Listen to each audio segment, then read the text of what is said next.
Bismillahirrahmanirrahim. Assalamualaikum warahmatullahi wabarakatuh. Yang saya hormati Ibu Ervina Maulida SPD MBA selaku dosen pengampu dari mata kuliah Talent Management dan juga teman-teman kelas MSDMC dan D yang saya banggakan. Di sini kelompok kami akan mempresentasikan materi tentang analisis jabatan. Di sini saya tidak sendiri, ada rekan saya yaitu Awali Ridwan dan juga saya sendiri Muhammad Samawi. Daftar isi atau pokok pembahasan yang akan dijelaskan oleh kelompok kami yaitu ada pengertian analisis jabatan, deskripsikan jabatan, manfaat analisis jabatan, tantangan analisis jabatan, basic of job analysis, jenis-jenis analisis jabatan, metode analisis jabatan, dan juga tahapan proses analisis jabatan. Berikutnya akan dijelaskan saya. Oke, selanjutnya kita akan membahas tentang pengertian analisis jabatan. Analisis jabatan adalah suatu eksplorasi atau penjelajahan secara sistematis, penelitian dan pencatatan tentang tanggung jawab, tugas-tugas, keterampilan, akuntabilitas, lingkungan kerja, dan persyaratan kemampuan untuk mengisi suatu jabatan atau pekerjaan tertentu. Analisis jabatan juga termasuk penentuan secara relatif pentingnya suatu tugas, tanggung jawab, keterampilan fisik, dan emosional untuk jabatan tertentu. Dan menurut Liopo, analisis jabatan adalah proses mempelajari dan mengumpulkan informasi yang berhubungan dengan operasi dan tanggung jawab suatu pekerjaan tertentu. Bisa di next.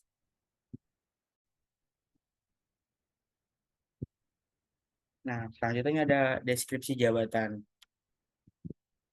Adalah suatu catatan yang sistematis tentang tujuan dan tanggung jawab suatu jabatan tertentu yang ditulis berdasarkan fakta-fakta yang ada. Dan menurut Gary Dessler menyatakan bahwa deskripsi jabatan adalah dokumen yang menyajikan tugas-tugas dan tanggung jawab utama dari sebuah pekerjaan, serta lingkungan kerja dan hubungan pekerja tersebut dengan posisi lain dalam organisasi. Deskripsi jabatan mencakup aspek seperti tujuan pekerja, wewenang, serta kriteria evaluasi kinerja. Bisa di next. Selanjutnya adalah hal-hal yang perlu dicantumkan dalam uraian jabatan pada umumnya meliputi. Yang pertama itu ada identifikasi jabatan yang berisi informasi tentang nama jabatan, bagian, dan nomor kode jabatan dalam suatu perusahaan. Yang kedua itu ada ikhtisar jabatan yang berisi penjelasan singkat tentang jabatan tersebut, juga memberikan suatu definisi singkat yang berguna sebagai tambahan atas informasi pada identifikasi jabatan. Apabila nama jabatan tidak cukup jelas, yang ketiga itu ada tugas-tugas yang harus dilaksanakan. Bagian ini adalah merupakan inti dari uraian jabatan dan merupakan bagian yang paling sulit untuk dijelaskan secara tepat. Untuk itu bisa dimulai menyusun dengan mencoba menjawab pertanyaan-pertanyaan tentang apa ya dan mengapa suatu pekerjaan dilaksanakan dan bagaimana cara melaksanakannya. Yang keempat itu ada pengawasan yang harus dilakukan dan yang diterima. Bagian ini menjelaskan nama-nama jabatan yang ada di atas dan di bawah jabatan ini dan tingkat pengawasan yang terlibat. Bisa di next. Nah, selanjutnya ada hubungan dengan jabatan lain. Bagian ini menjelaskan hubungan vertikal dan horizontal jabatan ini dengan jabatan-jabatan lainnya dalam hubungan dengan jalur promosi, aliran, serta prosedur kerja. Selanjutnya ada kondisi kerja. Kondisi kerja ini menjelaskan tentang kondisi fisik lingkungan kerja dari suatu jabatan, misalnya panas, dingin, berdebu, ketat, bising, dan lain-lainnya, terutama kondisi kerja yang berbahaya. Bisa di next. Nah, di sini selanjutnya adalah manfaat analisis jabatan. Dalam menerapkan suatu perusahaan tertentu, terdapat sebuah manfaat yang diharapkan. Ada banyak manfaat-manfaat yang bisa didapatkan ketika perusahaan menerapkan job analisis ini. Di antaranya yang pertama itu memecahkan sebuah masalah. Tentang pegawai, ketika seorang karyawan atau pegawai terdapat masalah dalam menjalankan tugasnya, hal ini dapat dengan mudah diatasi dengan menggunakan job analisis tersebut. Kemampuan dalam menangkap masalah terhadap pegawai menjadi manfaat yang bisa didapatkan. Yang kedua itu penempatan posisi tenaga kerja. Sebuah analisis yang dilakukan akan mampu menangkap posisi seperti apa yang tepat untuk seorang karyawan. Adanya kesesuaian antara keterampilan dan kemampuan akan menjadi langkah yang tepat bagi perusahaan dalam menempatkan seorang karyawan. Yang ketiga itu ada sebagai sarana promosi jabatan. Promosi jabatan terkadang perlu untuk meningkatkan skill karyawan. Dengan adanya analisis ini akan mampu memilih seorang yang tepat untuk melakukan promosi jabatan. Yang keempat itu ada penambahan sebuah organisasi. Ketika terdapat sebuah kekurangan dalam sebuah organisasi, adanya informasi yang diberikan dari analisis jabatan akan digunakan sebagai saran pembenahannya.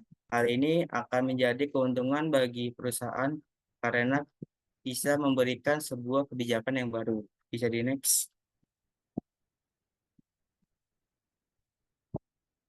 Nah, selanjutnya ada tantangan analisis jabatan. Analisis jabatan adalah proses penting dalam manajemen sumber daya manusia untuk mengidentifikasi tugas, tanggung jawab, serta keterampilan yang perlu bagi setiap posisi di suatu organisasi. Tantangan analisis jabatan itu ada 5. Yang pertama itu satu, kurangnya informasi yang akurat. Informasi yang diperlukan untuk analisis jabatan seringkali tidak tersedia dengan detail yang memadai atau tidak sepenuhnya akurat. Hal ini dapat terjadi jika deskripsi pekerjaan sudah usang atau tidak diperbarui sesuai dengan perubahan dalam organisasi. Yang kedua itu ada resistensi dari karyawan. Karyawan mungkin merasa terancam atau tidak nyaman dengan proses analisis jabatan, terutama jika mereka merasa bahwa peran mereka mungkin berubah atau bahkan dihapus oleh resistensi. Ini bisa menghambat pengumpulan data yang lebih objektif. Yang ketiga itu ada kesulitan mengukur keterampilan non teknis. Keterampilan non teknis ini seperti kepemimpinan, komunikasi, atau kemampuan beradaptasi seringkali lebih sulit diukur dibandingkan keterampilan teknis. Padahal keterampilan ini sangat penting untuk banyak posisi. Yang keempat itu adalah kurangnya dukungan dari manajemen. Tanpa dukungan penuh dari manajemen, proses analisis jabatan bisa terganggu. Manajemen yang tidak sepenuhnya memahami pentingnya analisis jabatan mungkin tidak memberikan sumber daya atau waktu yang cukup untuk melakukan proses ini dengan baik. Yang kelima itu ada kompleksitas jabatan. Jabatan yang kompleks dengan banyak tanggung jawab lintas fungsi bisa menjadi sulit untuk dianalisis. Karyawan mungkin melakukan berbagai tugas yang tidak mudah dikategorikan atau diukur secara sistematis. Bisa di next. Selanjutnya bakalan dijelaskan oleh teman saya. Oke, berikutnya ini ada Basic of Job Analysis. Dalam buku Human Resource Management karya Gary Dessler, job analysis merupakan langkah awal yang penting dalam manajemen sumber daya manusia yang berfungsi untuk mengidentifikasi dan juga mendokumentasikan tugas-tugas, tanggung jawab, keterampilan, dan juga kesehatan suatu pekerjaan. Nah, berikut ini adalah beberapa Basic of Job Analysis yang dijelaskan oleh Gary Dessler. Yang pertama ada Job Description, yang mana ini mencakup penjabaran tugas-tugas seperti yang namanya itu ada yang harus dilakukan oleh beberapa karyawan atau seseorang yang menempati posisi tertentu. Job description ini berisi tentang detail mengenai tanggung jawab, tugas, dan juga fungsi pekerjaan. Yang kedua ada job specification atau spesifikasi pekerjaan. Ini itu berfokus pada kualifikasi dan juga kemampuan yang dibutuhkan untuk menjalankan pekerjaan tersebut. Misalnya pendidikan, pengalaman, keterampilan, dan juga kompetensi khusus yang dimiliki oleh calon karyawan atau karyawan. Yang ketiga ada job context atau konteks pekerjaan. Ini menjelaskan kondisi atau lingkungan di mana pekerjaan tersebut dilakukan seperti kondisi fisik, interaksi sosial, dan juga keterbatasan. Yang keempat ini ada job duties atau tugas pekerjaan. Ini itu menjabarkan rincian dan setiap tugas yang menjadi tanggung jawab posisi tersebut, termasuk frekuensi dan juga bobot tugas yang diberikan. Yang kelima ada human attributes atau atribut manusia. Ini tuh melibatkan penentuan kualitas atau kemampuan manusia yang diperlukan untuk berhasil dalam suatu pekerjaan, seperti kemampuan fisik, kognitif, dan juga interpersonal. Yang keenam ini ada performance standar atau standar kinerja, yaitu mengidentifikasi standar kinerja yang harus dipenuhi oleh pekerja dalam pekerjaan tertentu yang kemudian bisa menjadi dasar untuk evaluasi kinerja. Nah, job analysis itu biasanya dilakukan dengan menggunakan beberapa metode seperti wawancara, observasi, dan juga kuesioner untuk mendapatkan informasi yang akurat. Proses ini sangat penting tuh karena menjadi dasar bagi banyak fungsi manajemen SDM termasuk rekrutmen, pelatihan, evaluasi kinerja, dan juga pengajian.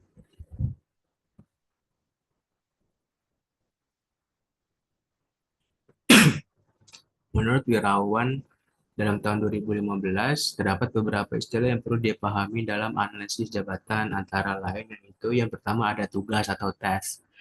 Tes merupakan unit terkecil dari aktivitas pekerjaan yang dianalisis tentang apa aja yang dilakukan oleh pegawai dalam melaksanakan pekerjaan. Suatu pekerjaan sering terdiri dari atas sejumlah tugas. Yang kedua ada jabatan atau posisi, sekelompok tugas dan kewajiban yang dilaksanakan oleh satu orang pegawai, misalnya sekretaris, manajer, operator mesin, manajer keuangan, direktur, direktur jenderal, dan juga menteri. Yang ketiga ada kewajiban atau cuti mengenai bidang pekerjaan yang didefinisikan secara longgar yang berisi sejumlah tugas-tugas yang berbeda yang dilaksanakan oleh seorang pegawai. Yang keempat ada pekerjaan atau job mengenai sejumlah posisi semuanya dengan tugas dasar yang sama dan sejumlah pegawai yang melaksanakannya. Yang kelima ada okupasi atau occupation, yang mana okupasi ini merupakan sejumlah kelompok dengan cakupan isi yang sama, misalnya manajerial, teknisi, pembina, penata, atau juru. Yang keenam ada uraian jabatan atau job description, yang mana ringkasan sistematik dan informasi yang dikumpulkan dari analisis pekerjaan. Yang ketujuh ada persyaratan jabatan atau job specification, yang mana job spesifikasi ini berisi tentang keterampilan, pengetahuan, dan kemampuan yang diperlukan untuk melaksanakan suatu pekerjaan. Terakhir ada desain pekerjaan atau job design yang berisi tentang kualifikasi, imbalan yang terintegrasi untuk setiap pekerjaan yang memenuhi kebutuhan pegawai dan juga organisasi. Oke, ada jenis-jenis analisis jabatan.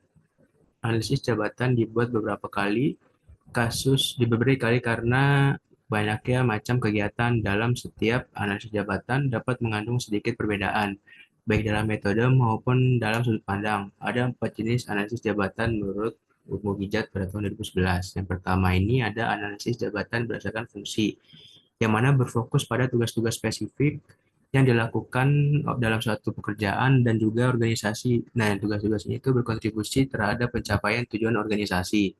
Yang kedua ada kualifikasi pekerja, yang mana mencakup identifikasi kualifikasi ataupun syarat-syarat yang harus dipenuhi oleh pekerja untuk menjalankan pekerjaan tersebut seperti keterampilan, pendidikan, dan juga pengalaman.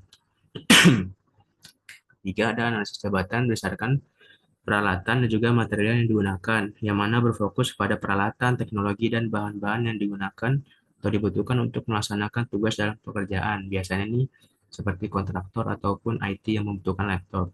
Yang keempat ada lingkungan kerja. Analisis jabatan berdasarkan lingkungan kerja ini mengkaji aspek-aspek lingkungan fisik dan sosial dari pekerjaan, seperti kondisi tempat kerja, keselamatan, dan interaksi dengan orang lain di tempat kerja. Nah, analisis jabatan itu membantu perusahaan dalam mengidentifikasi kebutuhan, tanggung jawab, dan persyaratan suatu posisi untuk mendukung efisiensi dan juga efektivitas dalam berorganisasi. Nah, metode-metode dalam analisis jabatan ini ada 4. Yang pertama ada kuesioner atau daftar pertanyaan. Jadi dalam metode ini, daftar pertanyaan disusun secara sistematis untuk dijawab oleh karyawan ataupun manajer. Nah, pertanyaan ini tuh mencakup berbagai aspek dari pekerjaan seperti tugas-tugas harian, keterampilan yang dibutuhkan, kondisi kerja, dan juga tanggung jawab mereka. Yang kedua ini ada interview. Nah, wawancara melibatkan percakapan langsung antara analisis jabatan dengan karyawan atau manajer. Nah, tujuannya adalah untuk mendapatkan pemahaman yang mendalam tentang pekerjaan. Yang ketiga ada diary atau log atau buku catatan harian. Jadi karyawan tuh diminta untuk mencatat semua aktivitas yang mereka lakukan sepanjang hari dalam sebuah buku catatan harian. Catatan itu mencakup rincian tugas, waktu yang diperlukan, dan frekuensi dari setiap tugas. Ketika karyawan itu udah mencatat apa aja yang mereka udah ngelakuin dalam satu hari tersebut, otomatis mereka akan selalu mengingat dan juga menjalankan hal tersebut setiap hari gitu. Karena mereka harus mencatat diary or log ini. Berikutnya ada observation atau pengamatan. Dalam metode ini, analisis jabatan langsung mengamati karyawan saat mereka bekerja. Nah, pengamatan ini dilakukan untuk mengidentifikasi tugas, perilaku, dan lingkungan kerja yang diperlukan untuk kerjaan tersebut. Berikut ini ada tahapan-tahapan dalam proses analisis jabatan. Yang Nah, menurut Dorothy Banger dalam bukunya The Talent Management Handbook, Third Edition, Making Culture a Competitive Advantage by Acquiring, Identifying, Developing, and Promoting the Best People, tahapan proses analisis jabatan atau job analysis producer melibatkan beberapa tahapan penting. Nah, berikut yang teman-teman ada di depan layar adalah tahapan proses analisis jabatan menurut Dorothy Banger itu sendiri. Yang pertama ada identifikasi tujuan analisis jabatan. Jadi, kita tuh perlu yang namanya menentukan alasan utama dilakukannya analisis seperti rekrutmen, pelatihan, ataupun evaluasi kinerja. Yang kedua ada pengumpulan informasi. Jadi,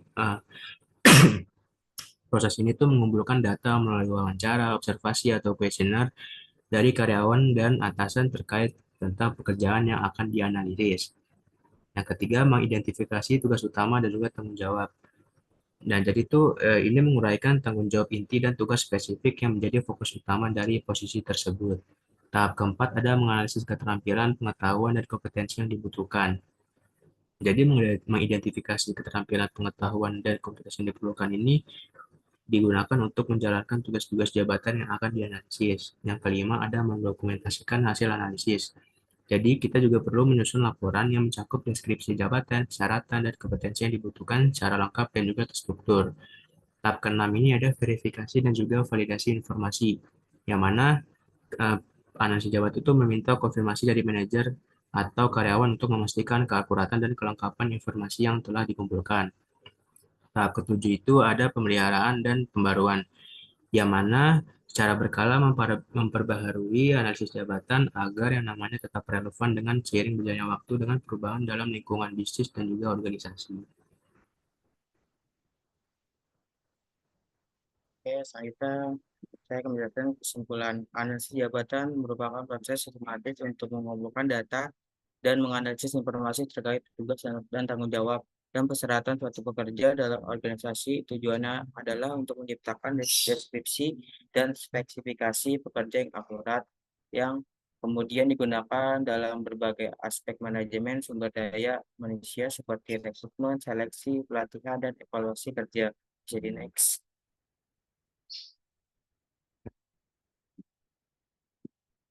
Nah, di sini ada daftar pusaka yang kita pakai. Pertama ada Armstrong, Michael, and Chef Tayor. Dan kedua ada Deslegeri. Yang ketiga itu ada Komala Sari Sandi. Yang keempat itu ada Wadayati dan Anisya. Yang kelima maksudnya adalah Jerry Lancer Art. Oke, jadi next.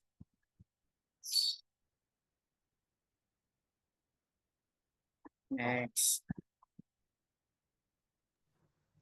Oke, mungkin cukup sekian dari presentasi kelompok kami. Semoga bermanfaat bagi teman-teman sekalian. Mohon maaf apabila terdapat kesalahan dan kekurangan kata. Sekali lagi kami ucapkan terima kasih. Wassalamualaikum warahmatullahi wabarakatuh.